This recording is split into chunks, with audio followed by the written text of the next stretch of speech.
You're Jara Rydek? That would be me. You absolutely crushed the Torvald Spare me the test. flattery, Mr. Ermont. I'm here to work. And she doesn't look so bad considering 6 months ago she was nearly cracked in half, venting plasma, fighting for her life. I thought the thing was totally fried.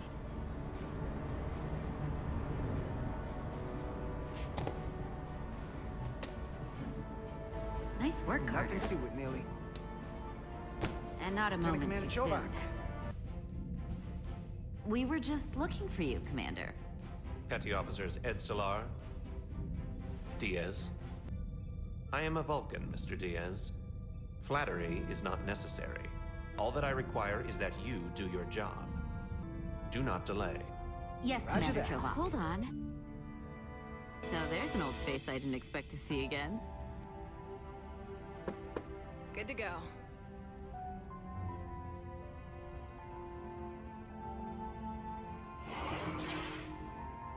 See you on the other side.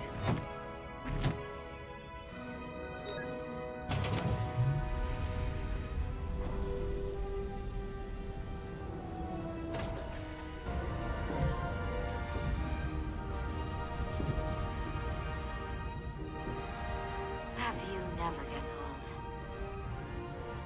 Let's go.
You'll have to forgive me, I don't know much about Kobleods. But my understanding is you need a steady supply of duridium to keep your cell structure stabilized, or bad things start to happen. And we have plenty of duridium in sickbay, so there's no risk of running out. Thank you. Feel free to make yourself at home. And help yourself to whatever you like from the replicator.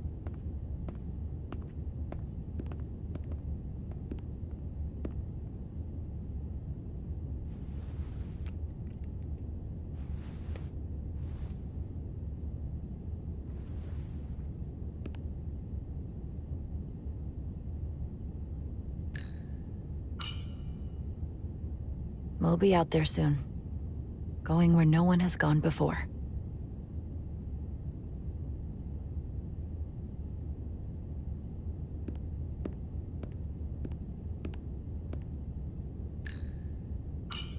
Just a sip of something.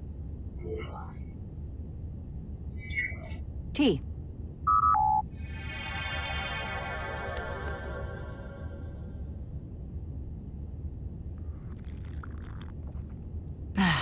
That's lovely.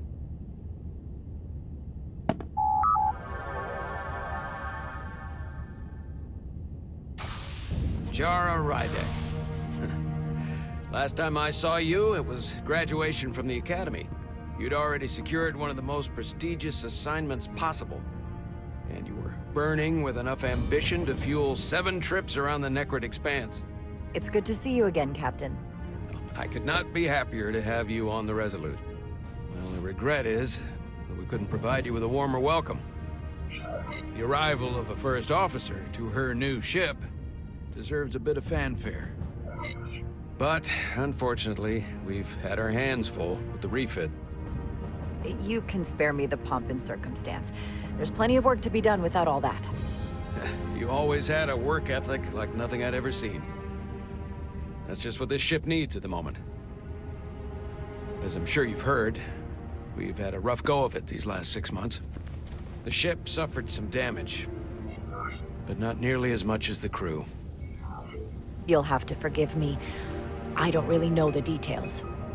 Starfleet has been kind enough to keep the story contained, probably because they want to protect me. But I don't mind telling you.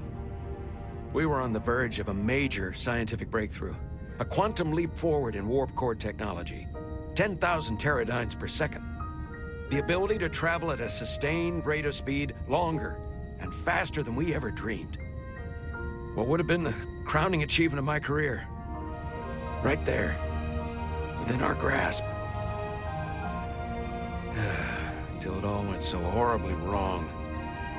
We pushed her too hard, and a warp core malfunction overloaded the system, creating a pressure gradient way beyond what the ship can handle.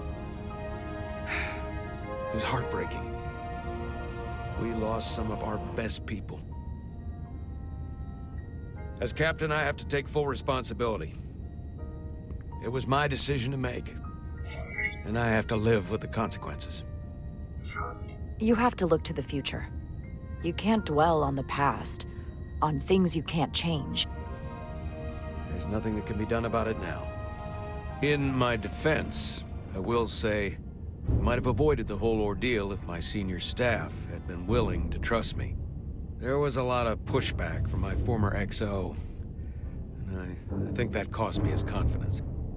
I don't want you to pull any punches. Certainly not on my account. But once we decide on a course of action, I need everyone to fully commit to the mission. Anything short of that just won't work. And that's when things start to go sideways. This is your ship, and you are the captain. So as far as I'm concerned, whatever you say, goes. That's the kind of support I'm looking for. Look, I'll be blunt. We can't afford another mistake. Or at least, I can't. I feel like my career is hanging in the balance here. We need a win. Something to restore the crew's confidence. I understand. On a more positive note, Starfleet has tasked us with what they're calling a mission of the highest priority. Escorting a senior diplomat to Hotari space. 2 previously peaceful and otherwise non-aggressive civilizations now find themselves on the brink of all-out war.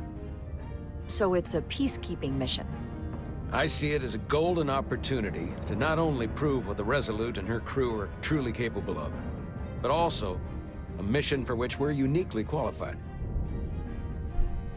This ionic storm. Our long-range sensors suggest it's several orders of magnitude stronger than anything on record. A total anomaly like nothing we've seen before. And you'll never guess where it leads. Hotari. Exactly. Very nearly in the precise location where we're headed. Where I imagine the interference will be exponentially greater. But the diplomat will brief us on the details of the rendezvous. Who is the senior diplomat we're escorting? That I don't know. Starfleet hasn't said. But I don't want to get ahead of myself. I expect we'll have some rough sledding when we arrive, so I need you to prepare the crew for the worst. There's just one more thing I want to clarify up front.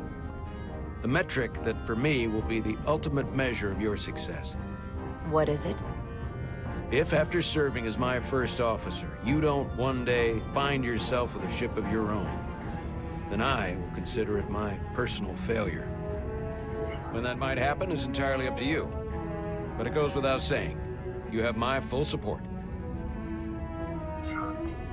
Thank you. But I feel like I still have so much to learn. You'll have plenty of opportunity. And if you're willing to put in the work, I'll do everything in my power to help you along the way. Come, let me introduce you to the crew.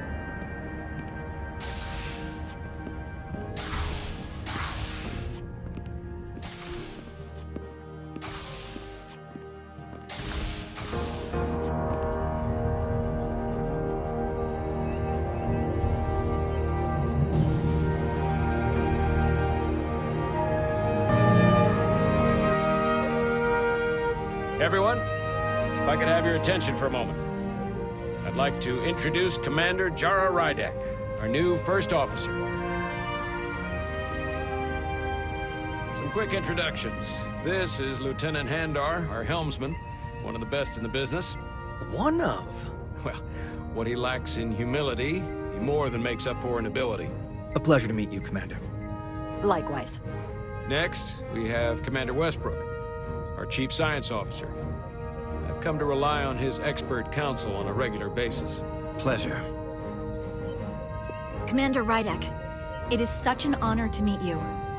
This is our Tactical Officer, Lieutenant Bedrosian, who's been looking forward to meeting you for about as long as I can remember. I've been following your career for quite some time, and I look forward to learning as much as I can from you. That's very kind of you to say. I'm happy to be here. Well, I have to admit, one of the reasons I've followed your career is because you're part Kobliad, because of what you've overcome. Starfleet stands up for people who can't defend themselves, and you were one of those people once. But since then, you've done so much to protect others who need it. I really admire that. So, you've been something of an inspiration to me. Not that I've done anything close to what you've done, but you definitely set a standard to strive for. You really do know a thing or two about me. I'm glad I could inspire you, but it's important to chart your own path. Thanks. You can count on it. And then, of course, you've already met Commander Ermont. Please, do everything you can to make Commander Rydek feel at home here. I'll be on the starbase. Have an urgent meeting with the starbase commander to get our authorization to get underway. If they drag their feet any longer, we won't make our rendezvous. The bridge is yours.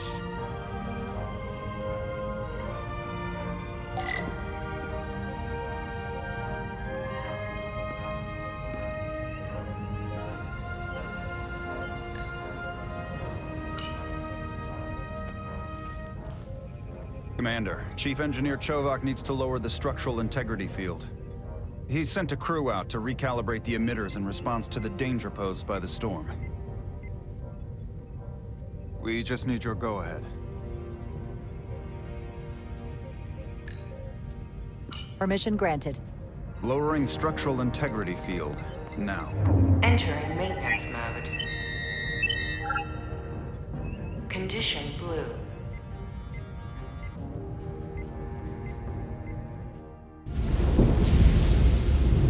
The storm is getting worse. Looks like they turned off the SIF. Great. Let's get to that emitter.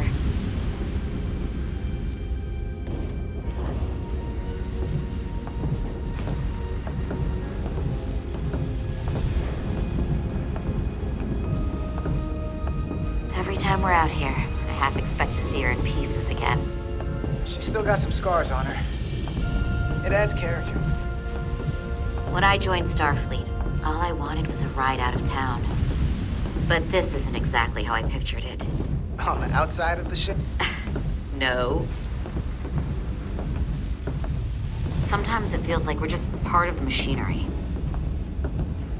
Don't you want more than that? I mean, Starfleet is noble and all, but it's still a machine. A massive, massive machine.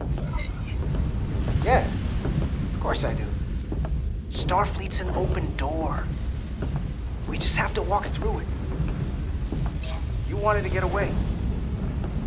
I enlisted because I didn't want to wait years just to get out and see the galaxy. I wanted to go somewhere, see new worlds, look up at a sky no one's ever seen before. Just because I'm cranking a hyperspanner up in a Jeffries tube today doesn't mean that's all I'll ever be.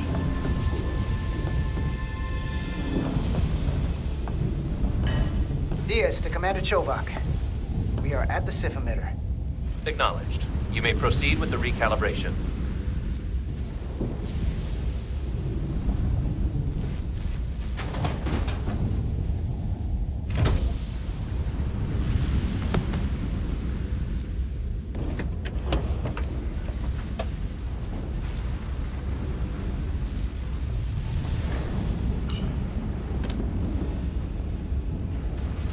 Beginning recalibration.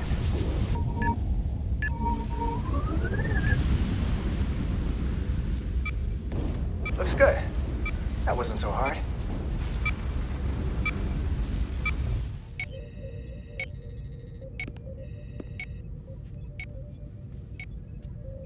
Commander Westbrook, right? Chief Science Officer. You remembered my name and my rank. Impressive. Yes, I'm the Chief Science Officer, and I have the dubious honor of being the most senior officer on this bridge. I know this ship inside and out. Better than just about anyone. What a very impressive list of credentials. This is a research and discovery ship, first and foremost. Now with a former tactical officer as its new first officer. I'm curious, though. A Kobliad, or half in your case, is an odd choice for first officer, given your vulnerable condition and all. But if, as an example, we found ourselves in a hostile situation, and you were suddenly incapacitated because you needed an infusion, what would happen then?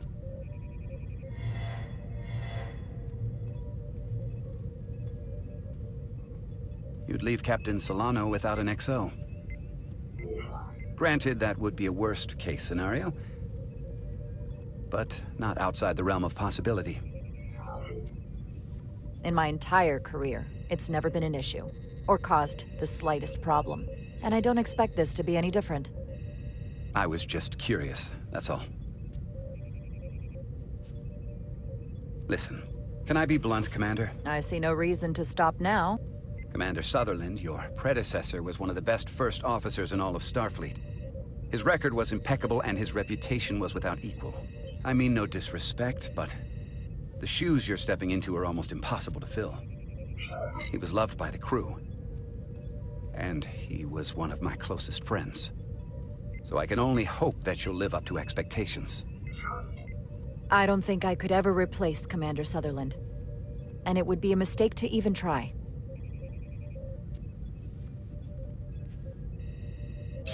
Seeing as Captain Solano is on the starbase, let me give you an update on this ion storm we're flying into. It's unusual, unlike anything I've ever seen. At the moment, I can't tell you if the Resolute will shrug it off or if we're putting ourselves at risk.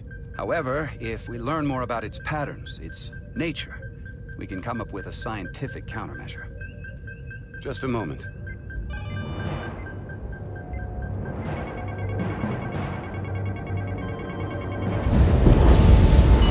We've got a massive energy wave inbound. On screen.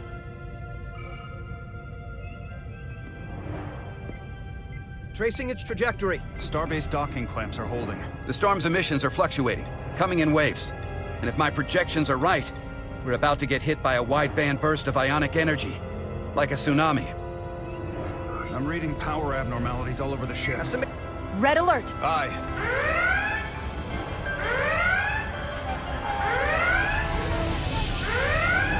Evacuating main gangway and retracting. Putting sensor visualization on screen. With the structural integrity field shut down, we can't take a direct hit. Time to impact. 1 minute. Shield systems are severely impacted. We have limited protection. I need every available solution. What are our options? We can weaken the impact of the storm with a deflector pulse. There's a better way. I'm sending all auxiliary power to the deflector dish. Send the aux power to the shields. We can't reactivate the entire shield bubble, but it's a directional threat. So we can orient all we have towards the wave. You have to believe me. We only get one shot at this. We can't afford to get it wrong. That's right, which is why we need to send power to our shields. Commander Westbrook, use the deflector dish. Already working on it. Optimal timing displayed. It's going to be tight. Good. Send the pulse on my command.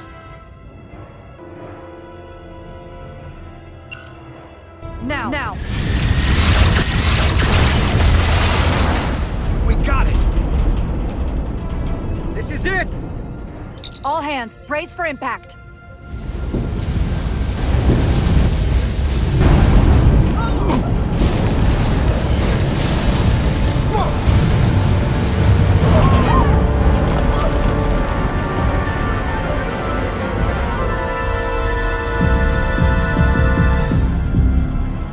What happened? We have experienced a surge of radiation.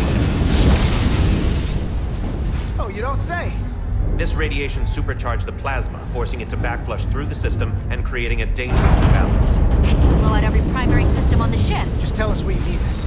I need you to traverse the hull to the access port to recalibrate the port nacelle plasma regulator.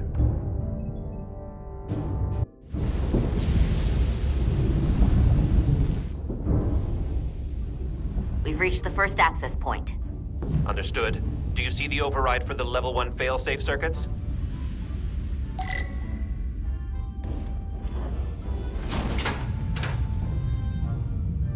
Affirmative.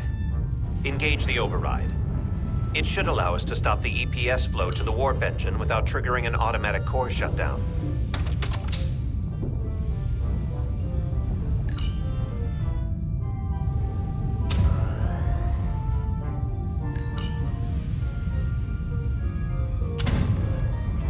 Failsafe override engaged. Are you sure? I am registering some crosstalk in the bypass circuit. We need to route the signals so they don't interfere with each other.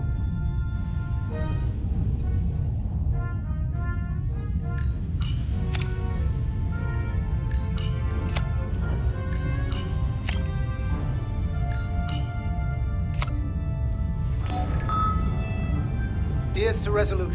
The failsafes are temporarily disabled. Moving on to the EPS regulator. Heads up, Carter. What is that? One of the discharges coalesced. It's coming right toward us. I'm gonna try to disrupt it with my phaser.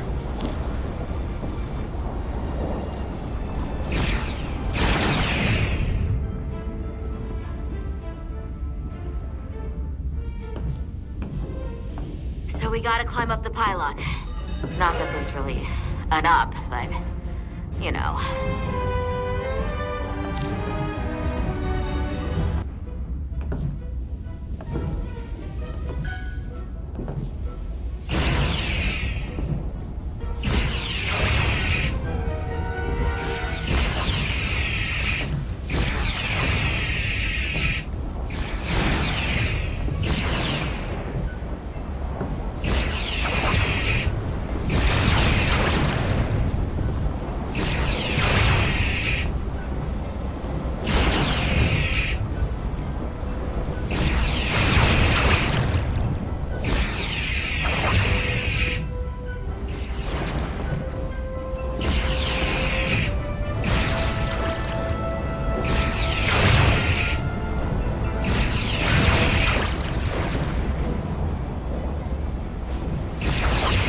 We're almost to the regulator.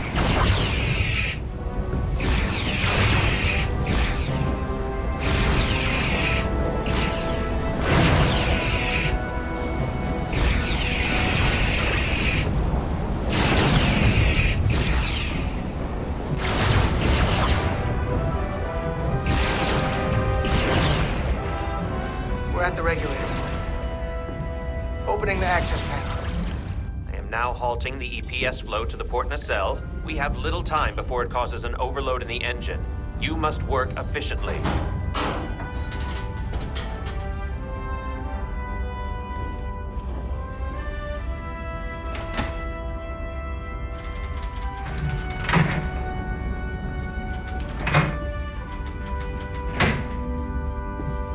EPS manifold adjusters reset to neutral.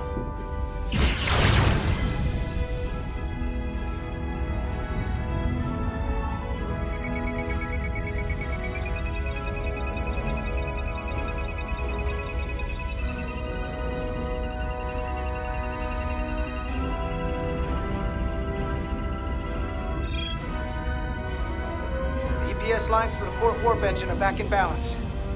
Almost done. Once I cycle the manifold nozzles, Chova can...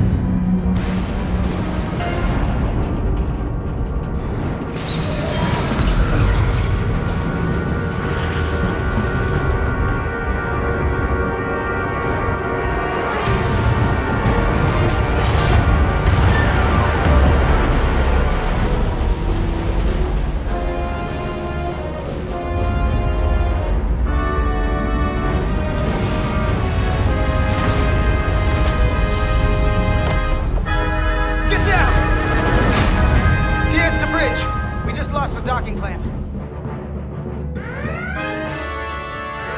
got a lot of debris coming down. Hull vibrations, too. We can't finish the EPS regulation in these conditions. Please advise. We have to release the ship from that other docking clamp or the hull will be ripped apart. There's a problem. The clamps are supposed to disengage automatically in an emergency, but it's not working. Not working? What are our options? The docking clamps are fitted with exploding bolts for an emergency release. We've got crew out there. That'd be like setting off a bomb next to them. Maybe there's another way. Starbase is hailing us. Put him through. Resolute, the remaining mooring arm is failing. You need to disengage from the starbase now. The damage to the station will be catastrophic. We have crew outside and are looking for the We have safest way people to... on this station. If that mooring arm breaks, we could lose dozens of crew. Commander, hear me out. Reverse the polarity of the hull, which theoretically will repel the docking clamps. And repel the engineering crew right off the hull into the storm. This is Captain Solano. Put me on screen. Go ahead. Captain, we have a situation. Commander, what are you doing? Blow the bolts on the docking clamp. The captain doesn't know the whole story. I'm giving you an order. Chara? Yes, sir. Disengaging the clamps. They're gonna get hammered with debris out there. The captain made himself quite clear. Reverse the polarity. There is protocol. And there are lives. What is the holdup?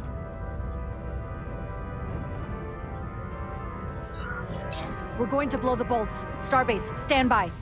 We'll warn our crew to take cover. Get it done, Rydek.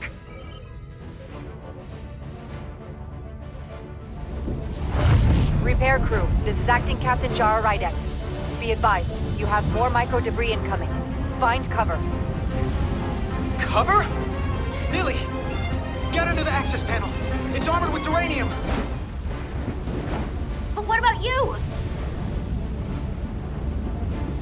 Carter, maybe we could both fit behind this.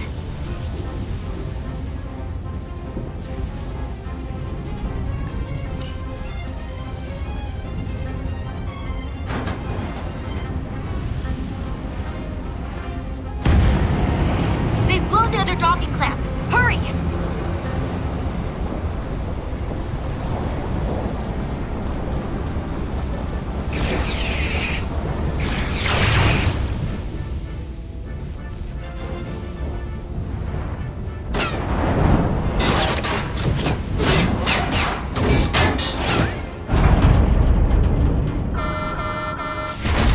Plasma imbalance is reaching critical condition. We are moments from primary system failure. I got it.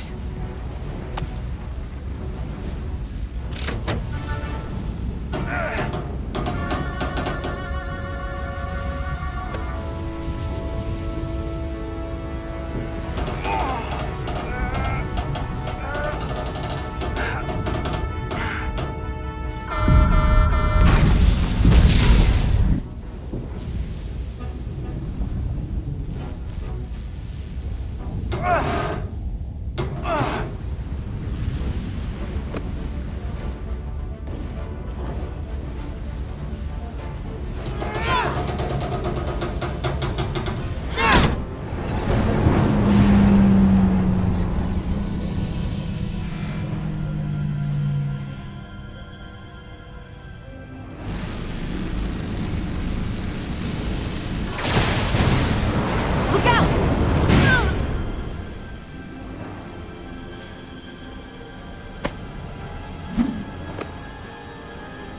I got you. Petty Officer Etzelar's hurt and unconscious. have to tow her back to the airlock.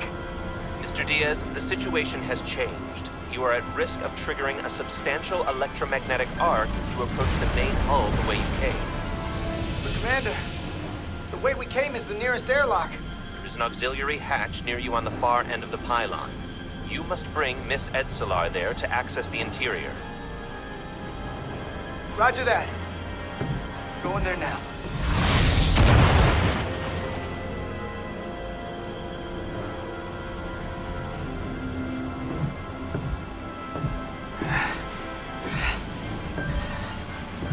I'm at the auxiliary hatch.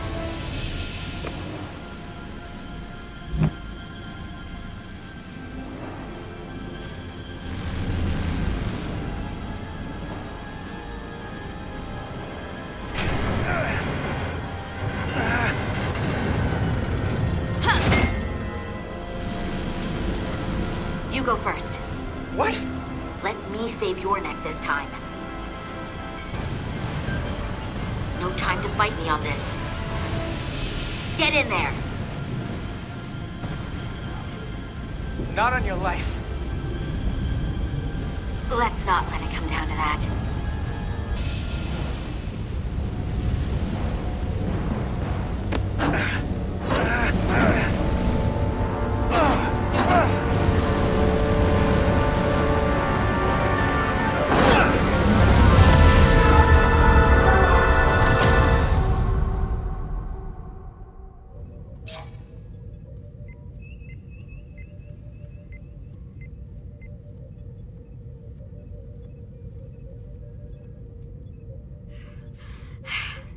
We made it.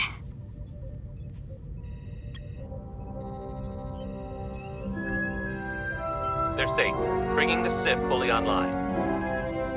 Do it.